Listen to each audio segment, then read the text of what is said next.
This lesson is on Riemann Sums. This is for Calculus 1, at Calculus 1 level. So in this lesson I will take a function. I'll assume, so I have a function f, and the function may be defined from point A to point B. Okay, so for simplicity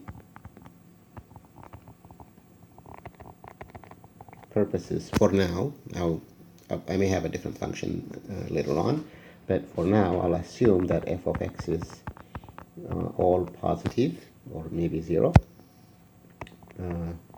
for x in the interval from A to B. And also for simplicity again, I'll assume that f be continuous.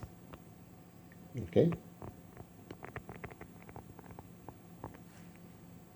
on the interval A, B again. This is again not really quite necessary. So the main idea is to try to calculate the area under the curve above the x-axis. In other words, to calculate the area between the curve and the x-axis. So what we can do is that we divide up the interval AB into smaller intervals, and then approximate each section by a rectangular region and calculate the area of the rectangle, add it up, and that gives us, we'll be able to approximate the area that we want.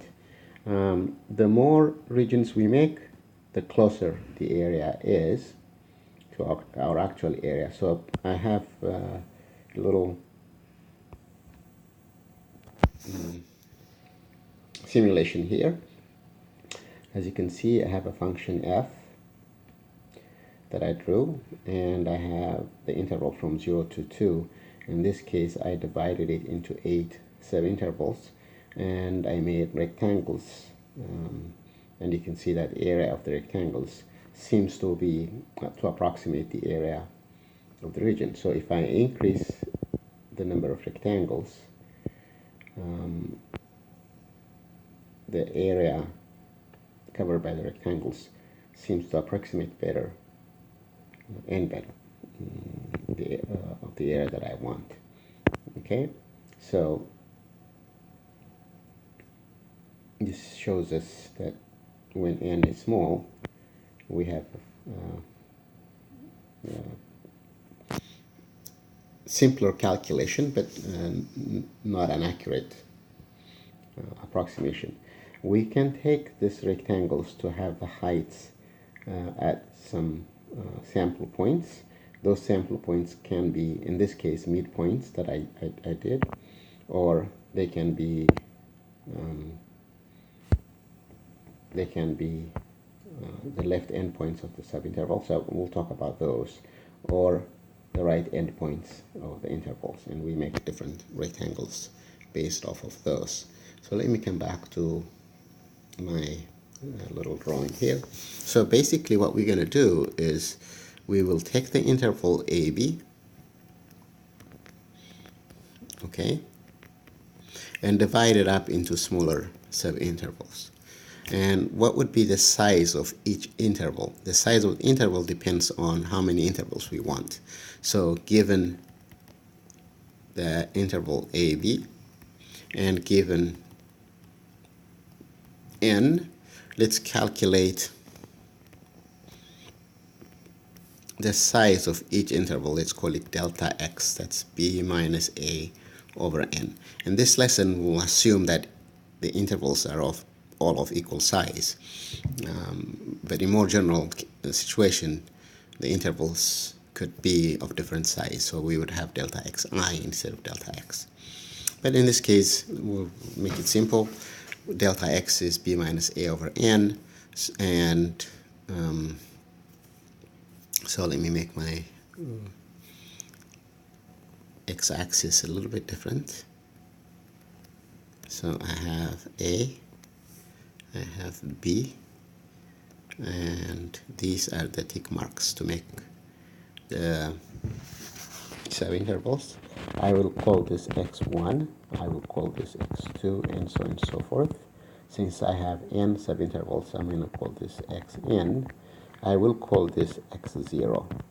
So x0 is a, x1 is then a plus delta x, 1 delta x from a, okay?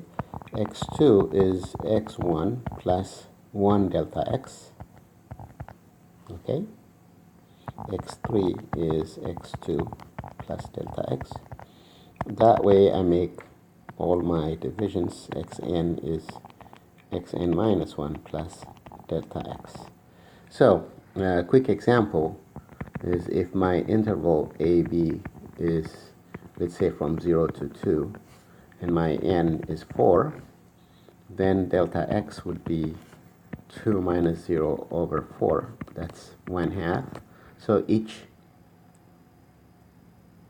subinterval it would be of size 1/2. My first point would be 0. That's the point A.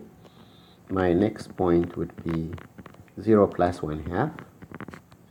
The next point would be 1/2 plus 1/2. And the next point would be 1 plus 1/2. And x4 would be 2. You notice that I have 5 tick marks to make 4 subintervals. In general, I will have n plus 1 tick marks to make n subintervals. And my subintervals in this case would look like this. I have 0, 1/2, 1, 1.5, and 2. So this is my interval A, B, regardless of what the function is. Okay? Regardless of what the function is. Now, what we will do next is we're going to take sample points. Okay? We're going to take sample points. So I have my subintervals x0, which is A, x1, x2. This is delta x wide. This is supposed to be delta x wide. Let me fix that.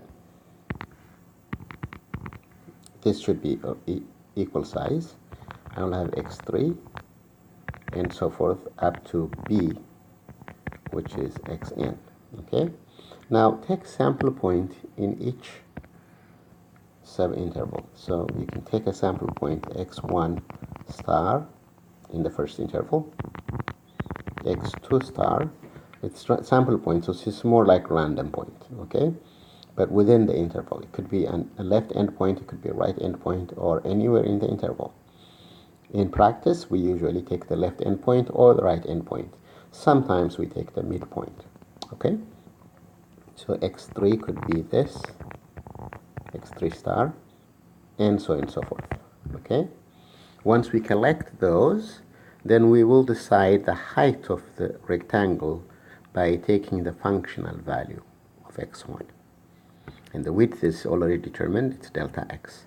Okay, so let me go back to my graph. Okay, so this is x0, this is x1. Okay, and now this is x1 star. So the height of this rectangle will be that much. Okay, and the rectangle is this wide. So this is my first rectangle. Okay, let's do the second rectangle. I'm going to choose a different color. So this is my x2, and let's pick an x2 star somewhere here. Okay, and now my functional value height will look like this, and my rectangle will look like this, and I calculate the area of this, and so forth. Okay, so the area of the first rectangle is f of x1 star times delta x. The area of the second rectangle is f of x2 star times delta x, and so on and so forth. So the last area is f of xn star times delta x. Okay? So the area we want is approximately equal to the areas added up. So I will use the shorthand notation, the sum of f of xi star times delta x, I running from 1 up to n. That's the area approximately equal to. Okay? Now, we will give a name to this object here. We will call it Riemann sum. Now, the Riemann sum can be calculated for any function. The function doesn't have to be positive, it doesn't have to be continuous, so we can calculate the Riemann sum. As a result, the Riemann sum can be negative, can be positive, can be zero. Okay? So we calculate the Riemann sum, and the more n we take, we assume the more n we take, the Riemann sum would get closer and closer to our area. Okay? So basically the area will be the limit of this Riemann sum. Okay? The area will be the limit of this Riemann sum, provided the limit exists. Okay? So let me put a note here. The area will be the limit of this Riemann sum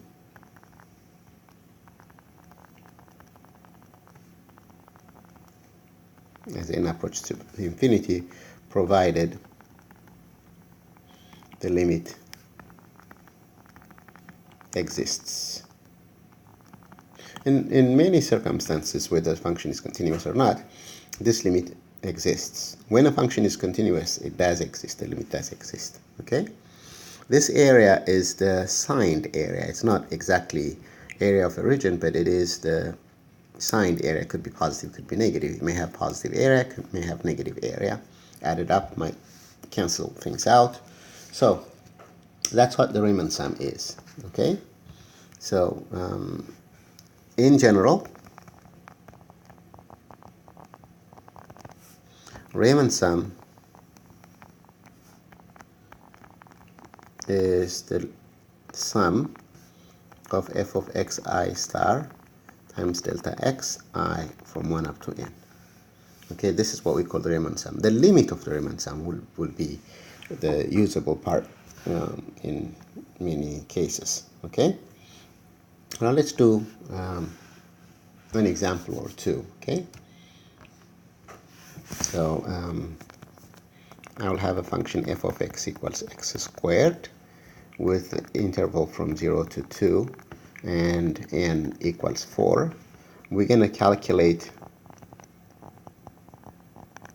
Riemann sum by taking left endpoints for sample points. Okay, we call this left sum. Okay, we call this left sum. Okay, left sum with n equals 4. So the first thing we do is calculate delta x. That's 2 minus 0 over 4. This is 1/2, and we already did this. x0 is 0, x1 is 1/2, x2 is 1, x3 is 1.5, and x4 is 2. Okay, and now, so our intervals will look like 0, 1/2, 1, 3/2, and 2. Okay, so to calculate the left sum, x1 star is the left endpoint of the first interval. This is your first interval, so left endpoint is that, so that would be 0. x2 star is 1/2, x3 star is 1, and x4 star is 3 over 2. So that's the fourth interval. Okay, and the left endpoint of that fourth interval is 3 over 2. So you end at 3 over 2, not at 2. Okay, there's 1, 2, 3, 4 sample points for the 4 intervals. So the left sum with 4 sub-intervals is f of x0, f of 0 times delta x plus f of x1 star times delta x plus f of x3, this is f of x2 star, f of x3 star times delta x plus f of x4 star times delta x. Okay, this is 0 squared times a half plus a half squared times a half plus 1 squared times a half plus 3 over 2 squared times a half. This is 0 plus 1/4 plus 1 plus 9/4 all times 1/2. 0 plus 1/4 plus 1 plus 9/4 all multiplied by 1/2. That gives us, I calculated this and came out to be 1.75. That's the left sum. Okay, now let me see if I can draw what this actually is. Okay, I have the graph of y equals x squared. At 1, the functional value is 1. At 2, functional value is 2. Okay, 0, it's, oh no, it's 2, the functional value is 4. That's horrible. At 2, the functional value is 4. And I have this parabola. I'm not interested on the left end of the parabola, because I'm only looking for interval from 0 to 2. So this are my 4 tick marks. And as you can see, f of 0 being 0, the first rectangle is just a 0 rectangle. Okay? And the second rectangle has a height of 1/2 squared, which is 1/4. The third rectangle has 1 squared, height of 1 squared, which is 1, multiplied by 1/2. The fourth rectangle is with this much height, and so we just calculated this area, and we found out that that area is 1.75. Obviously, this is not the area that we want. The area under the curve is different from what we have here. So as an exercise, calculate the right sum. Just the way I calculated, first find delta x and the tick marks, they're already here, and then find the right sum R4. Okay, now let's do another function. The next function I want to do is f of x equals x cubed minus 6x. Okay, and I will calculate the right R6, the Riemann sum, the right sum, 6 sub-intervals, okay, on the interval from 0 to 3. Okay, so let's do that. So first delta x, that's 3 minus 0 over 2 over n over 6. That's 1/2 also. Now x0 is 0, x1 is 1/2, x2 is 1, x3 is 1.5, x4 is 2, x5 is 5 over 2, and x6, let me put x6 here, x6 is 3. 7 tick marks, 6 intervals. So for the right sum, what we will do is take the right endpoints of each interval. So for the ith interval, I would have xi minus 1 comma xi. This is the interval. Okay, so for right sum, I'm taking the ri. the right subinterval, the right endpoint of the interval. So R6 will be f of 1/2 times 1/2. This is delta x. Okay, this is x1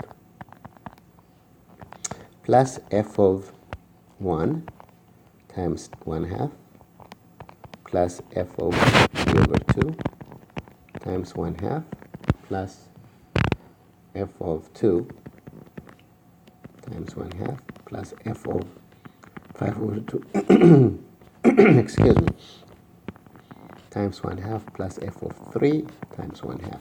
Make sure that you have 6 summands here, 6 terms. 1, 2, 3, 4, 5, 6 terms.